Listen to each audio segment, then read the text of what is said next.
Thank you for staying here on Joy News today. Let's go now live to Parliament, where my colleague Joseph Opoku-Gakpo is standing by to find out what's happening on the floor as the Appointments Committee gets ready for the vetting today. Hello, Joseph. What's happening on the floor of Parliament now? Well, at the moment, the House itself is sitting, the Appointment Committee is not sitting. The Appointment Committee is expected to resume sitting in the next hour or two, and then they'll be vetting 3 of the President's ministerial nominees. But for now, the Speaker of Parliament, Professor Aaron Maikokwe, has been addressing members formally following the return from recess. He's been telling them about letters that were delivered to the House about the President's latest ministerial nominees. This letter came in when the House was actually on recess, and so they couldn't put it out. He's been reading out the list, including Catherine Afiku for tourism and the other 12 appointments to the House. He's also been encouraging the new members of Parliament to study the rules and regulations that governs procedures here. He makes the point that in the House, it will require that they have a fair understanding of what the standing orders are. Before then, they'll be able to speak on the floor or speak at any session. So he's been asking them to really study that. And he's also been disclosing to the House that during this session, between now and March, the President, Nana Addo Dankwa Akufo-Addo, would be appearing before the House to deliver a State of the Nation's address. And additionally, the Finance Minister would also be coming to the House to deliver this year's budget. Once he was done with that, the discussion came up about the President's oath that he took on the 7th of January. And the minority leader, Haruna Idrisu, was raising issues with that. He said that the president made a mistake in taking that oath. He made the point that he was supposed to have used a word well-being in the course of the taking of the oath per the scripted version of the oath, but the president rather said welfare, and so that is wrong. And he made reference to the vice president, Dr. Mahmoud Baumia. He said he also made a mistake with the word sovereign. He actually said in sovereign, according to the minority leader, Haruna Idrisu. These came up, but the speaker shut down the concerns that he raised. And so at the moment, they're still debating that issue as to whether Haruna Idrisu should step down on the concerns he's raising with the oath or otherwise. So what does he want? If he's saying that they didn't use the right words, what does that imply? What are the implications?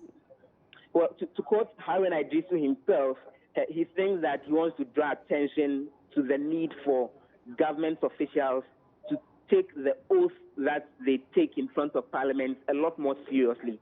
Those were his words. He didn't make any specific demand for any other thing, except that some of the benches in Parliament who exactly did not have the floor to speak were shouting and making the demands that the president should be made to retake the oath. But Haruna Idrisu himself did not exactly go on that tandem. He didn't specifically make that demand. He just felt there was the need to draw the House attention to this. The majority leader, Osei Mensa Bonsu, rebutted that. He made the point that there's been previous occasions when people have spoken on the floor of the House or have taken such oaths and made mistakes. He made reference to the former president, Professor John Evans Atta Mills's mention of economy as a community, and he makes the point that this is something that happens, and so it shouldn't be taken as seriously as the minority leader is demanding. But the president's mention of economy as a community is actually not an oath. But away from that, and I'm sure, like you mentioned, there's a lot of debate going on about this. All the ministers designated to appear before Parliament's Appointments Committee today are all MPs. And have you spotted them in the House? And what's their demeanor? Well, 2 of them are MPs. One of them isn't. Dr. Akuto Uswefriye, who is the Minister Designate for Agriculture, is actually the former Member of Parliament for Kwada, so he's no longer an MP. Okay, but he would also be appearing before the House.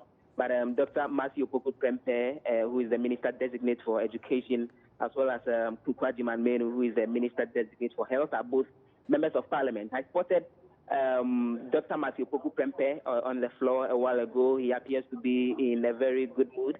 He's been shaking hands and taking hats from some of the members of Parliament, and it gives the impression that he appears to be very much prepared for the discussion ahead, which is expected to begin in the next hour or two as the Appointments Committee is sitting. But the outline on the other paper, as per what Parliament will be looking at this morning before they adjourn for the appointment committee sitting to begin. One of the things that's expected to come before the House is the first report of the appointment committee on the president's nomination for ministerial appointments. And so it's expected that for the first batch of 10 people who've been vetted already, Joe Osewusu, who is chairman of the appointment committee, will be laying the appointment committee's report on that before the House for approval. Before then, they would adjourn for the House to continue, for the appointment committee to vet the other 3 persons who are outstanding, at least for today. All right, thank you very much, Joseph Opoku-Gapo, my colleague, giving us some live updates from Parliament. Away from Parliament, a planned ceremony to induct the Gamanche Ni Taki Adamalache II as the president of the Ghana Traditional Council will not happen, as the IGP meets 2 feuding factions involved in an impasse over the swearing-in of the Gamanche as the president of the Ghana Traditional Council. Now, the timely intervention of the police Monday morning averted a clash between 2 youth groups over the matter. One of the groups, believed to be loyalists of the acting president, Nido Duinsaki II, vowed to resist any attempt to allow the Gamanche access to the palace for some rituals to be performed before the planned induction ceremony. We are about 50 meters away from the Kandeshi Gamanche Palace. Now, right across the street, there are a lot of policemen strategically positioned here, hoping to maintain law and order. A lot of them heavily armed as they stroll the streets right across the Gamanche Palace. Now, there are some patrol vehicles also carefully positioned here right outside the Gamanche Palace. Now, I've been having interactions with a deep throat source with the Ghana Police Service. Now, he tells me that there's going to be a meeting later today with Inspector General of Police and settle this issue amicably. Outside the precincts of the Gamanche Palace itself, there are loose bandanas hanging onto the poles here and the main gate itself. As we stand here, the police presence here keeps increasing. We have a lot of police officers joining their colleagues from the Greater Accra Regional Command here on the grounds at Gamanche Palace. Maxwell Agogba for joining us. We'll bring you updates on this matter as and when the story develops. Now, how does it feel like to stay in a forced marriage, whereas many girls continue to endure the menace in parts of Ghana? One girl who escaped the situation is now helping other girls in the same situation in the Zongo community of Nema to learn how to build computer softwares as a way of earning a source of livelihood outside marriage. Joy News' Justice Bedo has been to Nema to meet her and has filed this report.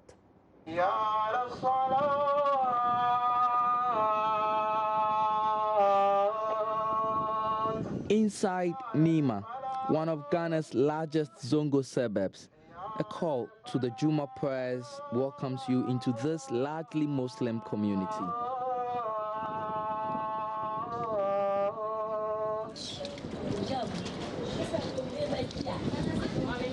These girls have come in for the afternoon prayer.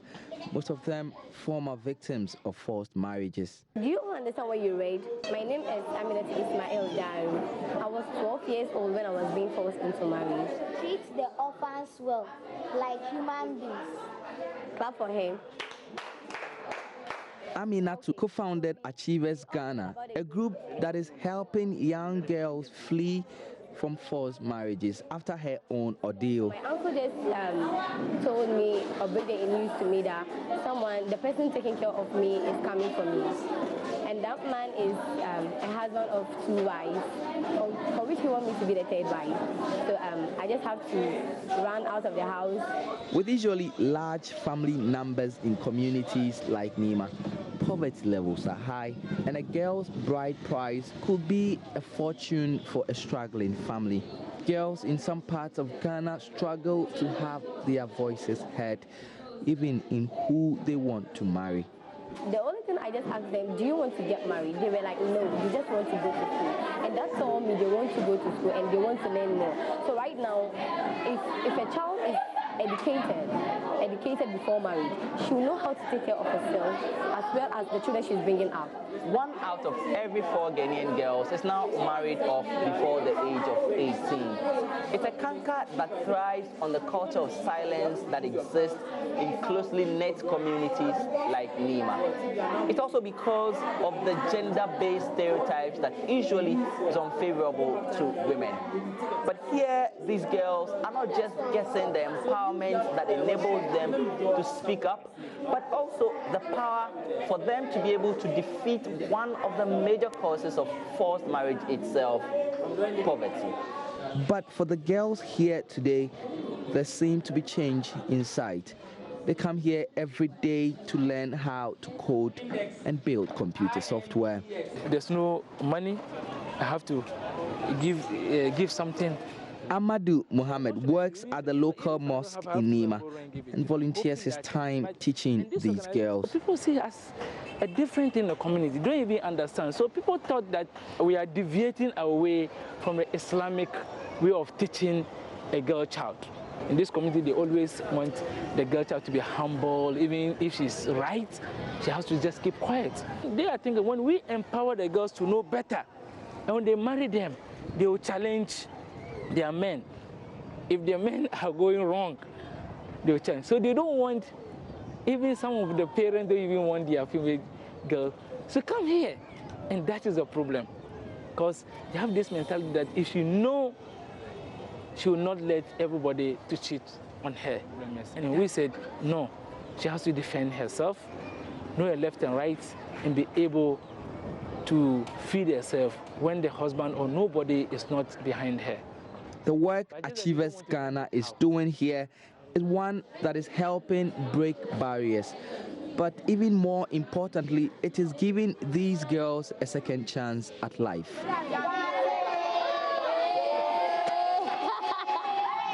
And so they can break for a selfie. Because this is a chance they otherwise may never have. Justice Beidou, Joy News, Nema.